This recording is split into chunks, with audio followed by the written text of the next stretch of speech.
Assalamualaikum warahmatullahi wabarakatuh.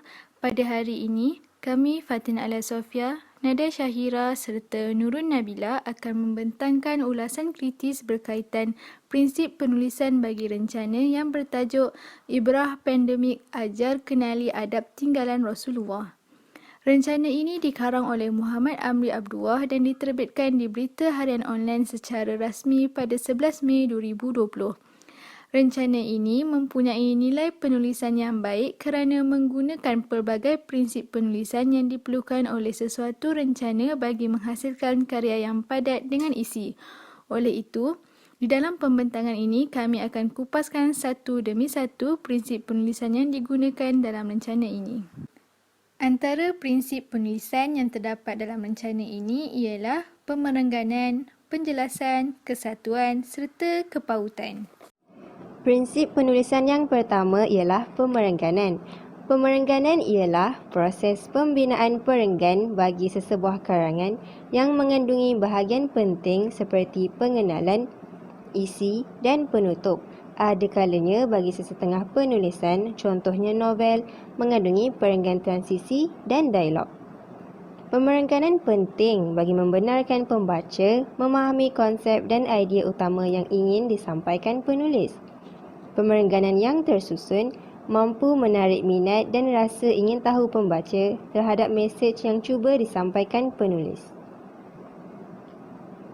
Jika kita lihat pada esei yang kami paparkan ini, penulis menggunakan pengenalan bercorak fungsional yang mana penulis menggambarkan idea utama penulisan ini dengan cara langsung dan dramatik. Penulis memulakan perenggan dengan ayat banyak pengajaran yang boleh diambil dari COVID-19 yang melanda dunia dan mengembangkannya pada ayat seterusnya dengan memaklumkan situasi getir yang turut dihadapi negara lain angkara penularan wabak ini. Perkataan banyak pengajaran memberi gambaran terhadap fokus utama penulisan ini. Perenggan isi pula, penulis menggunakan ayat topik yang mana ujian ini mematangkan lagi masyarakat baik orang awam, saintis maupun ulama. Seterusnya, penulis menghuraikan ayat topik ini dengan ayat huraian dan mengakhirinya dengan ayat contoh. Penulis menutup penulisan beliau dengan menyatakan pandangan berkenaan topik ini dan menyimpulkan keseluruhan isi secara ringkas. Oleh itu, susunan pemerengganan yang baik mampu memberi kefahaman terhadap pembaca. Seterusnya, prinsip penulisan yang kedua ialah penjelasan. Kejelasan memberi idea yang lebih terang kepada maksud penulisan. Penjelasan ialah keterangan yang lebih jelas dan terperinci tentang sesuatu perkara agar difahami oleh pembaca. Berdasarkan karangan yang kami pilih, penulis menggunakan perkataan dan istilah yang tepat untuk menjelaskan tentang ibrah yang diperoleh daripada wabak COVID-19. Begitu juga dengan ayat yang digunakan, tidak meleret dan padat dengan isi. Contohnya, Abu Hurairah meriwayatkan apabila Nabi SAW bersin, baginda menutup wajah dengan tangan atau kainnya sambil merendahkan suaranya. Hadis riwayat Ahmad dan Tirmizi. Hadis ini menunjukkan baginda mengajar supaya menutup muka dengan tangan atau kain ketika bersin. Hari ini, kita perlu mengamalkan pemakaian pelitup muka dan amalan kesihatan yang baik. Nabi SAW juga mengajar kita supaya mengucapkan hamdalah selesai bersin kerana ia turut mengeluarkan kuman dan virus. Baginda juga menunjukkan adab mengelak daripada mengeras atau meninggi suara ketika bersin yang membuatkan seseorang itu lebih dihormati.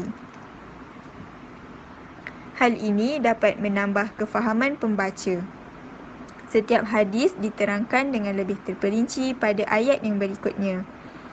Ayat yang digunakan juga tidak terlalu panjang dan tidak terlalu pendek. Kemudian, prinsip penulisan yang ketiga ialah kesatuan. Apakah yang dimaksudkan dengan kesatuan? Kesatuan ialah gabungan dua atau beberapa unsur ke dalam sesuatu perkara. Kesatuan juga ialah perkaitan antara ayat atau perenggan yang membentuk kesatuan sesuatu teks. Berdasarkan esei tersebut, dapat dilihat bahawa setiap pengembangan sesuatu topik bagi penulisan ini berkait antara satu sama lain. Contohnya pada ayat, ia bertepatan dengan kaedah pencegahan yang diajar Rasulullah SAW, iaitu menjaga adab kebersihan dan pergaulan. COVID-19 menyedarkan kita pentingnya menjaga kebersihan baik bersendirian maupun bersama orang lain. Ia juga mengajar dan mengingatkan kita terhadap adab Islam seperti adab bersin. Ayat ini masih lagi berkait dengan tajuk iaitu Ibrah Pandemik, ajar kenali adab tinggalan Rasulullah SAW. Ayat ini juga tidak menyeleweng daripada topik yang dibincangkan. Hal ini dapat memberikan pembaca lebih fokus dan memahami tujuan penulisan tersebut. Contoh lain pula ialah, kaedah pencegahan lain adalah dengan tidak bersalam dengan tangan atau bersentuhan. Sebenarnya, isu larangan bersalaman atau musafahah sudah diajar Rasulullah SAW sendiri. Rasulullah SAW tidak bersalam dengan orang berpenyakit kusta apabila perwakilan Bani Saqif berjumpa baginda dengan antara mereka ada terkena penyakit itu. Baginda hanya menerima janji setia tanpa musafahah seperti biasa. Ayat yang digunakan penulis tidak terkeluar daripada fokus karangan maupun mengandungi unsur gangguan. Hal ini menyebabkan pembacaan menjadi lebih lancar. Prinsip yang keempat ialah kepautan. Kepautan ialah proses menghubungkan antara ayat dan perenggan. Kepautan penting bagi memastikan keseluruhan ayat dan perenggan esei adalah berkait rapat antara satu sama lain.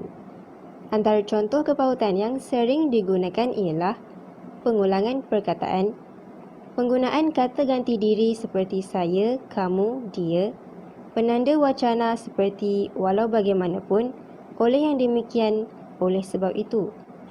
Mari kita lihat contoh prinsip kepautan yang digunakan penulis.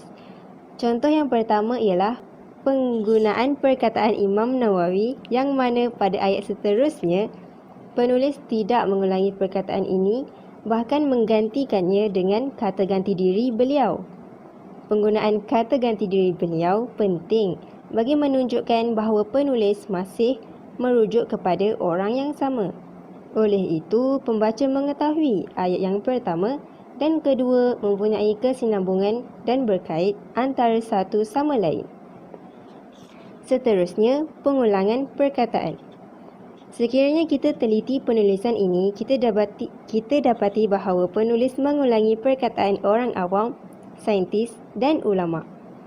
Pengulangan ini memberi penjelasan bahawa keseluruhan ayat dalam perenggan berkait dan menceritakan tentang tiga golongan ini. Pengulangan perkataan membolehkan pembaca faham akan isi yang cuba disampaikan kerana ada unsur yang berjaya memautkan ayat-ayat ini. Penulis juga menggunakan penanda wacana bagi menghubungkan ayat sebelum dengan ayat selepas agar kandungan penulisan tidak tersesar. Secara ringkasnya, sebuah penulisan yang baik haruslah menggunakan prinsip penulisan seperti mempunyai tujuan yang tersendiri, tumpuan fokus, perenggan jelas, terang dan nyata serta mempunyai hubungan kepautan. Sekian sahaja pembentangan daripada kami, maka kami sudahi dengan wabillahi taufiq wa hidayah. Wassalamualaikum warahmatullahi wabarakatuh.